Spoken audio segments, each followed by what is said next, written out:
Dans cette vidéo, nous allons étudier les indicateurs de dispersion dans le cadre des statistiques descriptives à une variable.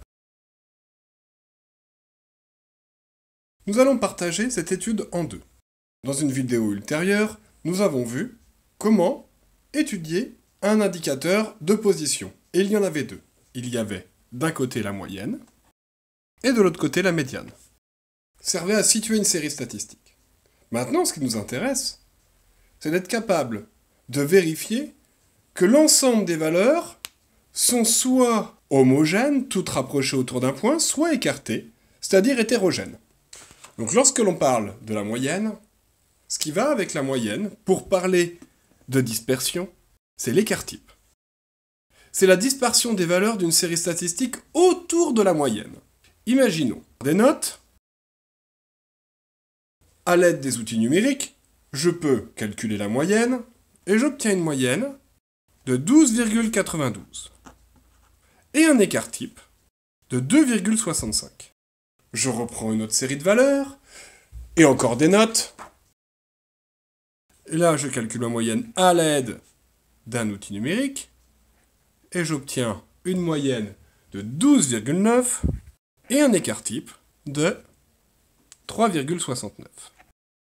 Si maintenant je regarde l'indicateur de position. Sur ces deux séries statistiques, l'indicateur de position est la moyenne. La moyenne est à peu près la même. Ce qui va différencier ces deux séries statistiques est l'indicateur de dispersion, l'écart-type. Et on remarque que dans la première série statistique, les valeurs sont beaucoup plus rapprochées autour de la moyenne que dans la deuxième série statistique. Les résultats sont donc plus homogènes dans cette série que dans la seconde. Si maintenant, je travaille avec la médiane, je vais prendre exactement ces mêmes séries statistiques. On va l'appeler la série 1 et la série 2. Encore une fois, je prends ma calculatrice, je mets les valeurs dans ma calculatrice et j'obtiens des tableaux.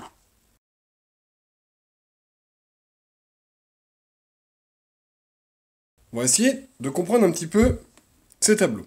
Ici, c'est bien la valeur minimum de la série 1, le 8, 16,5 étant le maximum. Q1 est le premier quartile, la médiane, nous l'avons déjà expliqué, et Q3 est le troisième quartile. Un quartile est la valeur de la série statistique qui partage la série ordonnée en 4 parties de même effectif.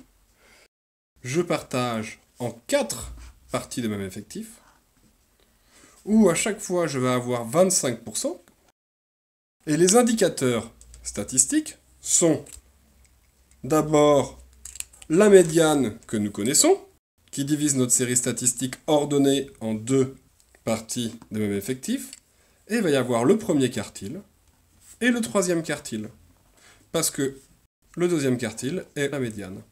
Donc nous l'appellerons médiane. La valeur la plus basse est appelée le minimum, et la plus élevée, le maximum. Lorsque l'on a compris cela, nous allons pouvoir tracer un diagramme en boîte à moustaches. Je vais mettre une échelle des notes. Nous allons de 8 à 17. Je vais d'abord tracer en vert ma première série. Le minimum est 8. Le premier quartile est 12. La médiane est à 13. Le troisième quartile est à 15. Et le maximum est à 16,5 ici. Et ce que je fais, c'est que je vais faire une boîte ici, entre le premier quartile et le troisième quartile, et des moustaches pour le minimum et le maximum. Maintenant, la série numéro 2. Et là, nous avons nos deux diagrammes en boîte à moustaches. Ce qui est important de voir, c'est qu'il y a donc 25% ici et 25% ici de l'effectif. Ça veut dire que tout ça représente 50% de l'effectif. De la même manière, ici, nous avons 50% de l'effectif. Nous pouvons voir à l'aide de cette représentation qu'au niveau de la boîte, ici, et au niveau de cette boîte ici de la série numéro 2, les valeurs sont beaucoup plus concentrées. On aurait tendance à dire, avec cette représentation, que les valeurs sont plus homogènes dans la série numéro 2. Ce n'était pas la même chose ici. Et c'est là où en fait on voit toute la différence entre cette manière d'analyser ici avec la médiane et l'écart-type et cette manière entre la moyenne et l'écart-type. Rappelez-vous, la médiane n'était pas influencée par les valeurs extrêmes.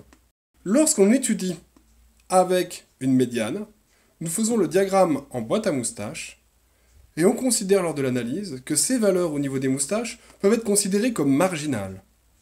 Exemple, le 8 ici, j'ai été malade. Il ne correspond pas à ma réelle valeur.